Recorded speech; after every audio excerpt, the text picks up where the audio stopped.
Today we're talking about why I believe that budget bourbons will be king in 2024. Stick around.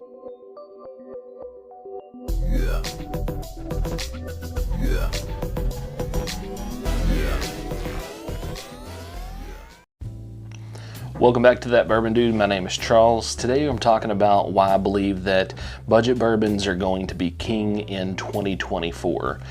Pretty much during the entire year of 2023, we've seen more limited release and special bottles being dropped from everybody.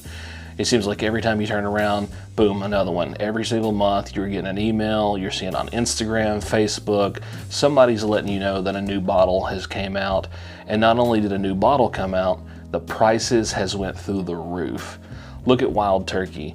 Master's Keep just a year or so ago was at $150. Now they're at like $300.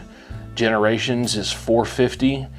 If you can find it at $450, everywhere I've seen it, it's been like $625. I'm just not paying it. I know that you guys are probably as sick of it as I am. And what are we gonna do about it? Well, there is a solution. We need to stop focusing on the limited release and the hard to find bottles and look for stuff like this. This is good. This is a good product. It's 4 years old, benchmark foolproof. We don't have to go around searching all day long, standing in lines day in and day out to get something like this. You're talking on secondary, you're seeing these $250, $350. I've seen some as much as $4 for a bottle that should be $65 to $75. I'm tired of paying it. Everybody I talk to is sick of it, and we're trying to figure out what it's going to take for the market to see that the general public is tired of being priced out of the market. So what I say is, let's focus on core releases, things that they didn't focus on last year, like Wild Turkey 101. If my understanding is correct, they're going to start a single barrel program. Those are like $30 or less. Let's get behind something like that. Let's get some more of these going. One of the only, well, two distilleries, but they're owned by the same people, Bardstown and Green River, they dropped some new lines. They got their weeded line from Green River. You've got the Origin series from Bardstown. Those are really incredible bottles that don't cost a lot of money. Now, when I'm talking about budget-friendly bottles, I don't necessarily mean the cheapest bottles, because you can get, you know, dirt cheap stuff that's horrible, and then you can get stuff that's pretty cheap that's really good. Hints, okay? Look at how the market has shifted away from the core people who provide probably 90-95% of all the monies that these distilleries are making. People like you and I are not going out every single day dropping hundreds and hundreds of dollars on these LE releases. You try to find something that you like and a price point that you can afford. Not all of us can go out and hunt nonstop. I mean, I'm very fortunate. I've hunted in like 7 states. I've hit almost 200 stores just in 2023.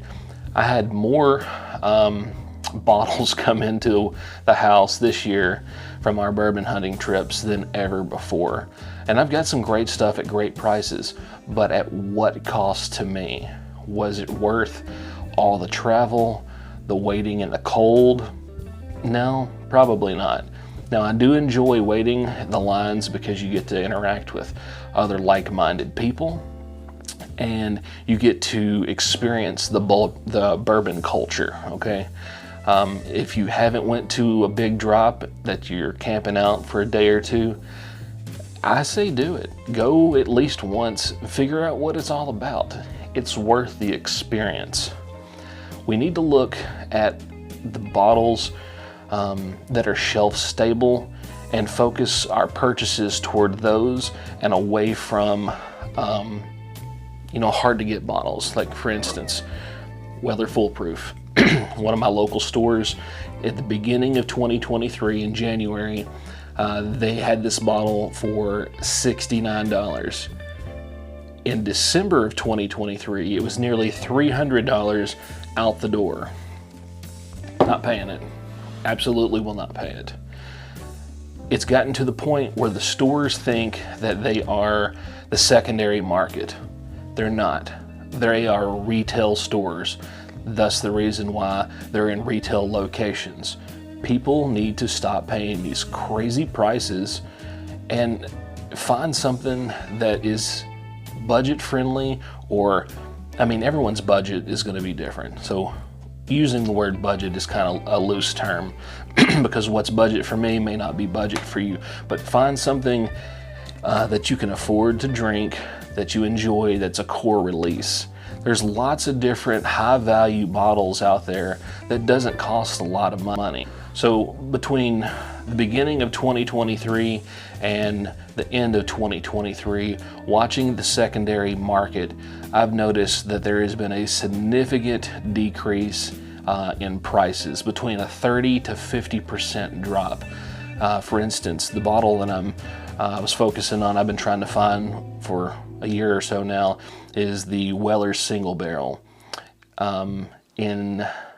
I want to say it was the last month, December of 22, it was pretty much everywhere in my area for around $1,000. Since then, I've seen it slowly creeping down to about 400.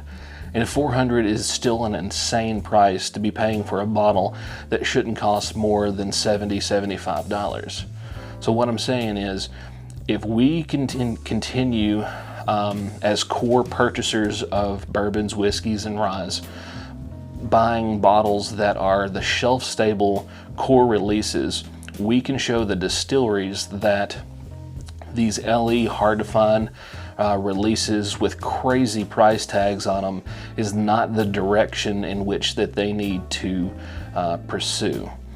They have basically raised their prices of these bottles to nearly match secondary, and it's closing the gap between the price at the distillery for their release versus the secondary. And what has happened is now the people that were hunting for bottles at MSRP, let's take Master's Keep at 150 bucks, now they're looking at over 300 for that bottle.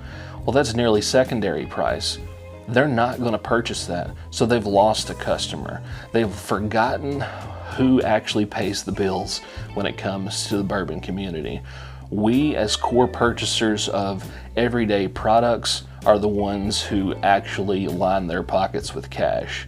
So let's focus more on the purchasing of regular bottles versus the allocated.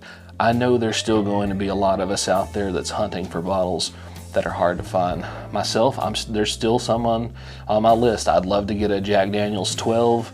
I understand that the 15 and the 18 years coming out, I would love to see those. If I can find them at a reasonable price, retail, maybe slightly over, I'll still pick them up. But as far as hunting, this year hunting is going to be pretty much to a minimal for me. I dedicated a lot of time in 2023 to hunting, and that's not going to happen this year. I'm going to focus on finding quality products at a lower price.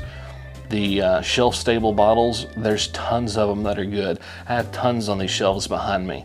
I love a lot of them. I found some garbage ones that has crazy price tags, and I found amazing bottles that are extremely cheap, $27.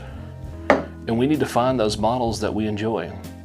If you guys have found any value in this video, please hit that like button, hit subscribe, really helps out the channel, and drop me a comment. I want to know what bottles you guys are out there looking for that are not allocated, your shelf stable bottles, something that you enjoy and you can afford to sip, and let other people know in the comments section what you're sipping on, so maybe they can try it and find something new. Until next time, Bourbon Dude out.